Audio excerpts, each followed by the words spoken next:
IPL 2026 আসতে কিন্তু এখনো মেলা বাকি, তবে আইপিএল 2026-এর ট্রেড উইন্ডো নিয়ে কিন্তু এখনই বাজার গরম। এর মধ্যে সবথেকে বড় নিউজ এখন পর্যন্ত যেটা, রাজস্থান রয়্যালস ছাড়তেছে সঞ্জু স্যামসন। তাদের একেবারে মূল প্লেয়ার, মেলা দিন ধরে তাদের সাথে সম্পর্কটা চলতেছে, তাদের ক্যাপ্টেন, তাদের মেইন উইকেট কিপার। সো এখন পর্যন্ত শোনা যাচ্ছে যে সঞ্জু স্যামসনের সাথে রাজস্থান রয়্যালসের সম্পর্কটা এখন ভালো নেই, তারা ছাড়তে চলেছে।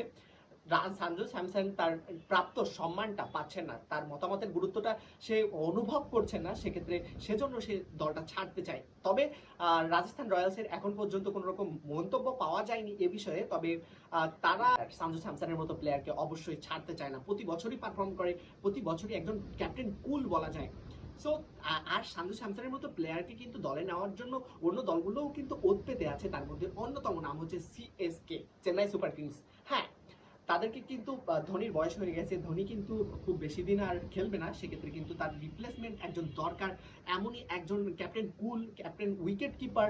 সো এরকম প্লেয়ারের খোঁজে আছে চেন্নাই সুপার কিংস। সো এর জন্য কিন্তু সঞ্জু স্যামসন একেবারে পারফেক্ট অন, সে লক্ষ্যেই কিন্তু এখন পর্যন্ত অফারও করেছে সঞ্জু স্যামসনকে দলে নেওয়ার জন্য।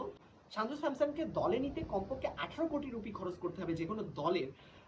এটা কিন্তু রাজস্থান রয়্যালস চাচ্ছে না, তার থেকে বেশি দাবি করতেছে, এবং তারা শুধুমাত্র টাকার বিনিময়ে ছাড়তে চায় না সঞ্জু স্যামসনকে। তারা চায় যে আরও একজন প্লেয়ারকে, প্লেয়ার টু প্লেয়ার রিপ্লেসমেন্ট এমনও চায়। তবে সিএসকে এখন পর্যন্ত কোনো রকম প্লেয়ার ছাড়তে নারাজ, সেক্ষেত্রে এই নিয়ে কিন্তু একটা ডিলে এখনো পর্যন্ত ফিনান্সিয়ালি কনভেন্স নয় দুই দল। সেক্ষেত্রে দেখা যাক যে পরবর্তীতে কি হয়। তবে তাকে দলে নেওয়ার জন্য আরো একটা দল কিন্তু আছে, কলকাতা নাইট রাইডার্স। তবে কলকাতা নাইট রাইডার্সের মেইন ফোকাস কেএল রাহুল, কারণ তাদের নতুন কোচ হতে পারেন অভিষেক নায়ার। সেক্ষেত্রে এটা আশা করা যায়।